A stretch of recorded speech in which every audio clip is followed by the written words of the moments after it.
Hey there traders, it's Lucas here from Commitment FX. Thank you for joining me again on our weekly video. Today I want to do a slightly different video on actually how you should go about backtesting, putting a strategy that you've found to the test. And in this video particularly, I'm going to be sharing with you a strategy of mine and a tip to success, which you should guys all try out to take higher probability trades. So without further ado, I'll see you guys over on the charts and we'll get straight into this video. Let's go. Okay, so over on the chart, we are looking at pound US dollar. We're backtesting, of course. We're going to be live backtesting, and we are looking at the 16th of March of this year. So the first thing that you guys should be doing, whether you're trading live or backtesting, is see what the banks and institutions are doing with their positions. It's all well and good analysing the market based on what price action is doing, but you never know when that market is going to reverse, or if the reversal as such isn't actually a reversal, it's a pullback. So we're going to go over to the COT data. I've got it up here on the historic account. We're looking in and around the 16th of March. 16th of March. So the banks and institutions are still plus 28k net positions to the long side, although they have decreased over the past 2 or 3 weeks from 36,000, which is fine. We're seeing this pullback now to the downside, but the fact that they are still plus 28k with overall 55k long orders and 26k short orders, we can tell that the market isn't going to melt to the downside just yet and cause a reversal, that this overall trend to the upside is going to prevail, which is something that retail traders may not have been aware of had they not been looking at the charts. So before we even touch any chart, see what the banks and institutions are doing. So we know the market is now going to continue to the upside. We've had this overextension in the market cause this lovely bullish push to the upside. We're now expecting that market to pull back, find an area of support, and then continue to the upside in line with institution orders. The closure of the long orders, which we've seen on the chart, is evidently this now push to the downside, perhaps some closures of their account taking some profit, etc. So what we then do is we get the Fibonacci, and I'll be drawing it from the low to the high and seeing what we have drawn on here. So why do we take it from the low? This is the low which caused this massive impulse to the upside. So we're going to be now working out at which point the market is going to find its retracement zone. As you can see, price is already respecting the 0.618 zone, and we're coming in actually for a second tap of this area. The issue is we're failing to break above the previous lower high, but I always trade on at least a 2 tap, so we could be looking to buy in this area. There are 2 issues here which I'd like to address. The first one being is we're trading pound US dollar. This is a major currency pair, the second if not first biggest after Euro USD, which the banks and institutions trade absolutely. So they are going to be traps in here to catch retail traders out to increase the liquidity of the institutional traders. It's a highly traded pair. The second point is, does our 0.618 zone fall in line with any key areas? Well, arguably, no, it doesn't. I mean, we've had some support and resistance in and around this area, but price has already broken below this particular area, which I'm marking here. The true area of interest, if we switch to the line chart, we can quite clearly see, and I'll draw this on, should look in and around this area here. Switch back over onto the candle chart. This is the area where the liquidity first came to light. We've had 1, 2, 3 taps here. Price then broke above, did tap in and around this area. Again, the price is price. It doesn't respect a single line. It respects an area in and around this area. So we can expect actually price not to hold our magic number, to actually push further down and fall in line somewhere around our area here. So we're going to wait patiently. We're not going to take any shorts just in case. We're going to get the perfect entry. So let's see if the market taps into our area. It's a good sign. It's actually not posted a higher high. It's actually posted a lower high. So the market isn't ready to explode to the upside from this area, or wasn't anyway. Okay, there we go. So now we're seeing a good sign of our analysis coming true. Market exploded past our 618 zone and is finding a very nice wick rejection in and around this area, which is exactly what we want to see. Now, this brings me on to the second point I'd like to address. At the beginning, I said this is all about you taking high probability trades. The first being don't rush into the market. And the second point I'd like you guys to backtest is put your entry where the majority put their stop loss orders, especially when you're trading Euro USD and here GBP USD. There are going to be traps out there to grab liquidity from people's stop loss orders. And don't forget, traders, the banks and institutions know where the masses are putting their orders. So why not put your entry where they're putting their orders and see how you play out? So that's what we're going to do. So what we've got here, we've got the wick rejection in and around this area. Any retail trader who's been competent has identified this area as being the major level. So what we'll do now is we'll put a retail order, which will probably look something like this at the exact line of the previous resistance, and will look something along the lines of this. So this is what a retail order will look like. Again, they've identified the wick, hopefully coming in for a second touch, then to explode to the upside. But what we're going to do is we're going to put our entry where our stop loss is. So we're going to put a short order down here. A long order down here. Take profit at least a 1 to 3. So our stop loss we're going to have below the wick around here. It seems like a sensible area to have it. We can get rid of our previous order. And then we're going to have a target well above the structure of the previous high. Why? Because we know the banks are still longing this pair. There's no reason why we can't post an overall higher high. So stop loss, we've got a nice 1 to 16 risk to reward. So we can, if we want, increase our stop loss just a tad to allow for that wiggle room. But we don't want our stop loss all the way down here, because if the market is wiggling that far, you've got your analysis way off the mark. So we've put our entry where the masses put their stops. Again, I'll draw it on here what the retail traders will look like. It will look something like this. So let's see how the market plays out. See if we've got this one right. Okay, so we've been tapped in. A little bit of drawdown. Market's fighting at this area, that's okay. Okay, good explosion. Okay, fantastic. Got a little bit tight down there towards the end, but control your emotions. Don't let them get the better of you. We've now had an explosion of a bullish candle upwards, breaking above the wick rejection around this area. So we are looking good.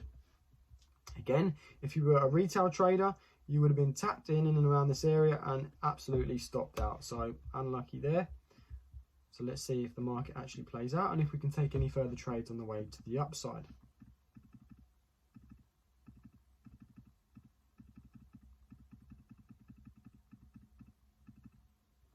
Okay, so I'll pause it there for the moment. What we're looking is we are now starting to get a nice upwards trend. We've posted granted a lower high, but now we're starting to post a higher low from the previous. So perhaps here the market is starting to change. If we want that additional clarity, we're now at the 2nd of April. We go back onto our COT data. The last one will be the 30th of March. It's not come out yet. And we're at 24, 25k positions to the upside, which has increased from the previous week at 21. So the institutions are still increasing their overall net positions. And what they've done very nicely is they've closed out quite a large number of short orders, and they've been doing that for the several weeks before.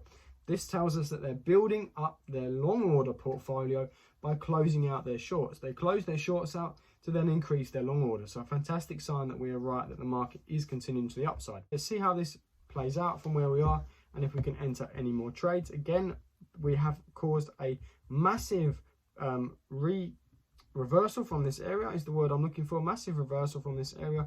So it wouldn't be unusual if price did come back down again to our area for another liquidity grab to continue to the upside. Again, if we're not sure, 6th of April, they are adding some shorts and they have continued to close some longs, but we are still net long. So we can expect the market to come to the downside a little bit further, seeing as they've closed out some long orders and added some shorts. But again, nothing to worry. Our technical analysis seems sound at this point. So we can expect the market to actually melt a little bit further to the downside to grab that extra bit of liquidity. Would you have known that if you'd not looked at the COT data? I highly doubt it.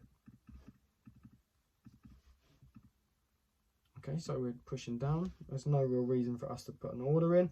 If we do get in and around this area again, there's no reason why we can't add a second trade into this to build our portfolio. Okay, very close there to stopping us out, but we had our stop loss perfect. Now retail traders will get very concerned. They'll see they're nice in the green, and then it, you know, their profit melts away until actually they're sitting in drawdown for a little while. Part of the game, accept the loss, accept the profit, and move on with your life. We've got a nice wick rejection in this area. This is actually a signal for me to add in a long order again. Wick rejections are good. It confirms our previous strategy. So we don't need to have a pending order. We can go straight for a live order. Stop loss will keep exactly where it is. So we've got 2 orders going, and we'll see if the market plays out in our favor here. Fantastic. Very close again, but we're all good.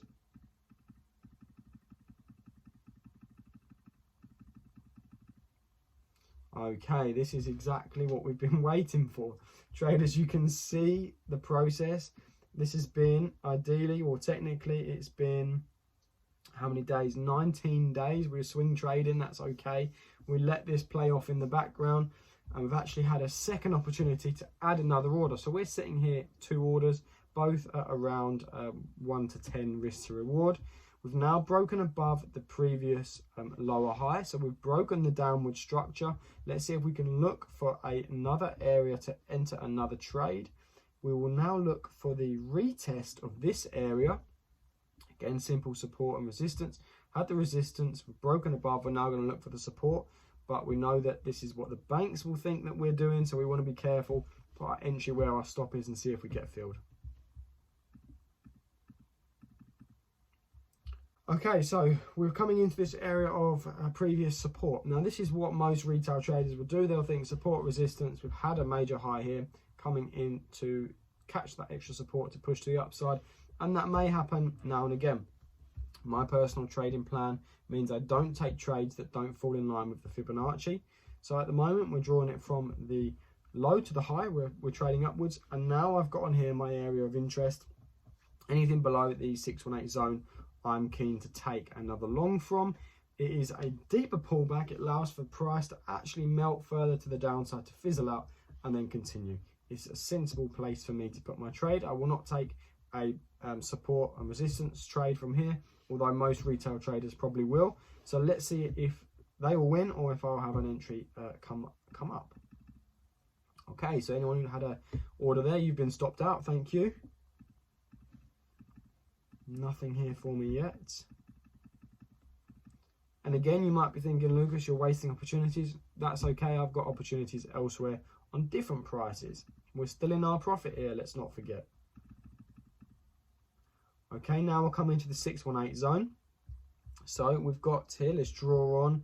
This is where our previous resistance area is, which briefly turned to support. We're now finding support again. So let's put on here a long order.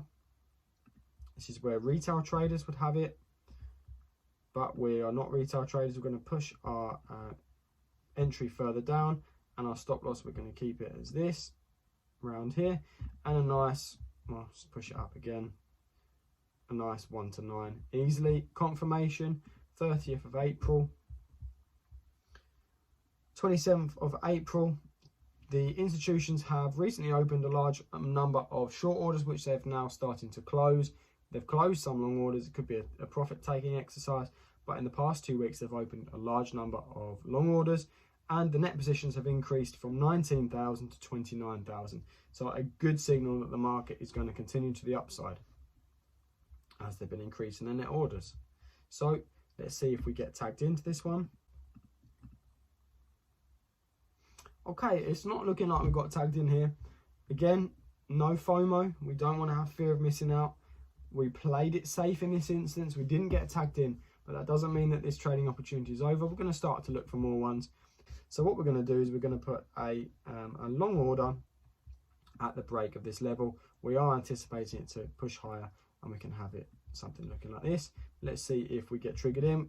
Simple break above.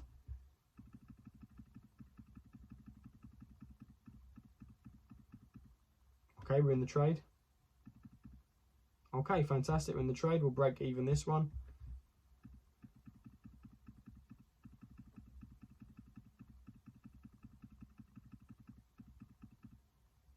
Fantastic, lovely. A nice, how many pips have we profited from this one? 237 pips, fantastic. And let's not forget, traders, we are still in these two trades, and we will come to these trades when they get us stopped out by profit. So we are still in these ones here. See how they play out, see if we can manage to get our profit target from these trades.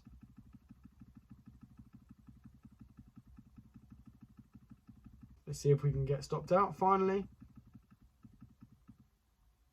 Oh, there we go. I think we'll call that a stop out. There we go. We'll call that a stop out. If not, a close out by myself. I'm not too fussed about an extra pip or two, which I think in this case it probably is just about a pip or two. Yeah, 3 pips. The spread probably would have kicked us out there anyway.